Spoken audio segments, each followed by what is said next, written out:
Assalamualaikum warahmatullahi wabarakatuh. Perkenalkan, nama saya Nur Rohmah dengan NIM 12140303090. Ini di sini saya akan mempresentasikan tugas manajemen filantropi Islam. Oke, baik. Yang pertama ada pengertian manajemen filantropi Islam. Yang dimaksud dengan manajemen filantropi Islam adalah pengelolaan filantropi Islam ini melibatkan administrasi sumber daya yang strategis dan sistematis, termasuk keuangan, manusia, dan organisasi untuk melaksanakan kegiatan filantropi secara efektif dalam kerangka Islam. Hal ini mencakup berbagai aspek seperti penggalangan dana, alokasi sumber daya, pembangunan kemitraan, dan perizinan dampak, semuanya berpedoman pada prinsip dan nilai-nilai Islam.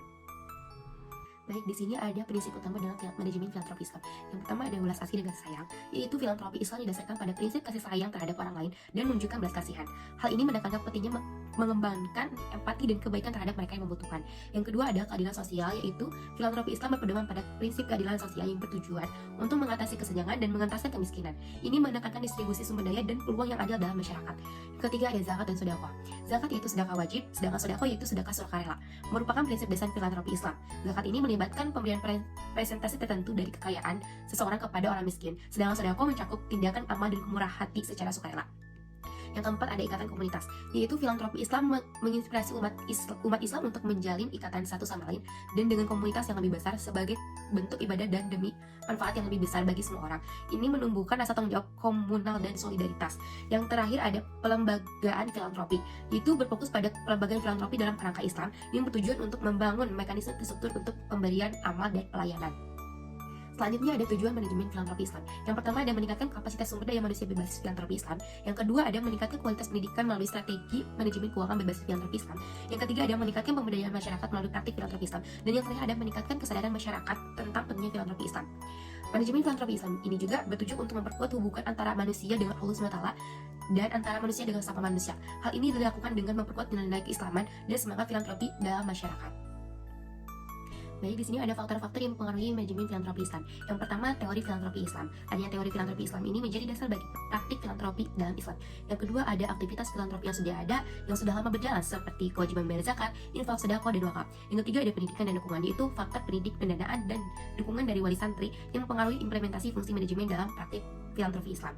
Yang keempat ada prinsip religius yang kemudian bisa bermanfaat untuk pengembangan filantropi Islam di pesantren. Yang terakhir ada penerapan teori manajemen filantropi yang biasanya bersumber dari praktik di barat diujikan pada lembaga filantropi Islam di Indonesia. Baik, materi terakhir ada bentuk manajemen filantropi Islam. Di sini saya mengambil contoh dari rumah zakat. Yang pertama ada proses penggalangan donasi. Pengelolaan dana dari rumah zakat dilakukan secara profesional dan transparan, dengan menjaga keikhlasan daripada donatur dan memastikan dana disalurkan kepada yang membutuhkan sesuai dengan prinsip-prinsip syariah. Proses distribusi dana dari rumah zakat melibatkan pendataan dan verifikasi penerima manfaat, serta pelaksanaan program-program yang sesuai dengan tujuan dari dana yang dikumpulkan. Selain itu, rumah zakat juga memiliki program-program pemberdayaan masyarakat seperti program kesehatan, pendidikan, ekonomi yang bertujuan untuk membantu masyarakat agar mandiri dan dapat meningkatkan kesejahteraan mereka. Melalui program-program ini, rumah zakat berupaya untuk memberdayakan masyarakat agar dapat keluar dari lingkaran kemiskinan dan mandiri secara ekonomi. Baik, yang kedua ada pengelolaan dana. Yang pertama ada budgeting. Budgeting ini perencanaan anggaran atau budgeting. Rumah zakat perlu merencanakan dengan cermat bagaimana dana yang terkumpul akan dikelola dan dialokasi untuk program-program yang sesuai dengan prinsip-prinsip filantropi Islam. Yang kedua ada accounting. Rumah zakat ini juga perlu melakukan pencatatan secara transparan dan akuntabel terkait dengan penerima dan pengeluaran dana. Hal ini bertujuan untuk memastikan bahwa dana yang dikelola diperoleh dan digunakan secara sah dan sesuai dengan ketentuan yang berlaku. Yang terakhir ada auditing. Rumah zakat ini juga perlu melakukan pemeriksaan secara berkala terhadap pengelolaan dana yang dilakukan. Hal ini bertujuan untuk memastikan bahwa pengelolaan dana dilakukan dengan baik dan sesuai dengan prinsip-prinsip filantropi Islam, serta untuk meminimalkan risiko penyalahgunaan dana.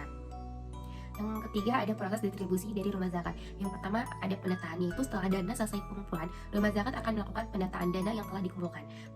Pendataan dana ini melibatkan perhitungan dana yang ada dalam perencanaan pengelolaan dana untuk program-program yang akan dilaksanakan.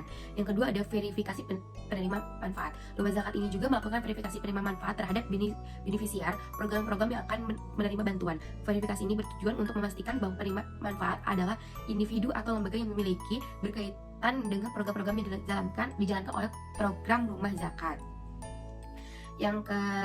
Selanjutnya ada pelaksanaan program. Setelah verifikasi penerima manfaat selesai, rumah zakat juga akan pelaksanaan program-program dijalankan. Pelaksanaan ini juga yaitu penggunaan dana yang telah dikumpulkan untuk membantu mempermentasi kebutuhan program tersebut.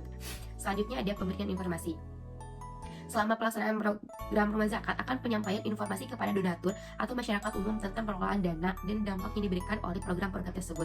Bertujuan juga untuk menjaga transparansi dan memperkuatkan kepada donatur dan masyarakat. Yang terakhir ada pengujian dampak. Setelah yang tadi semuanya selesai, rumah zakat akan melakukan pengujian dampak atau menguji apakah program-program ini berhasil dalam mencapai tujuan yang dijelaskan sebelumnya. Pengujian dampak ini juga melibatkan evaluasi dan perencanaan untuk meningkatkan program di masa yang akan mendatang. Baik, kesimpulannya, manajemen filantropi Islam mencakup pengelolaan sumber daya yang strategis dan sistematis untuk melaksanakan kegiatan filantropi secara efektif dalam kerangka Islam berpedoman pada prinsip-prinsip pada nilai-nilai Islam. Prinsip utama filantropi Islam yaitu ada belas asih dan kasih sayang, keadilan sosial, zakat, sedekah, ikatan komunitas, dan pengembangan filantropi. Tujuannya yaitu untuk meningkatkan kapasitas sumber daya manusia berbasis filantropi Islam, meningkatkan kualitas pendidikan melalui strategi manajemen keuangan berbasis filantropi Islam, meningkatkan pemberdayaan masyarakat melalui praktik filantropi Islam, meningkatkan kesadaran masyarakat tentang pentingnya filantropi Islam. Faktor yang mempengaruhi manajemen filantropi Islam itu yaitu ada teori filantropi Islam, aktivitas filantropi yang sudah ada, pendidikan dan dukungan, prinsip religius, dan penerapan teori manajemen filantropi Islam. Yang terakhir ada bentuk manajemen filantropi Islam, yaitu ada penggalangan donasi, pengelolaan dana, dan proses distribusi. Baik, mungkin materi yang saya sampaikan sudah selesai. Mohon maaf apabila ada banyak kesalahan dalam pengucapan atau dalam materi ini. Wabillahi taufiq wal hidayah. Wassalamualaikum warahmatullahi wabarakatuh.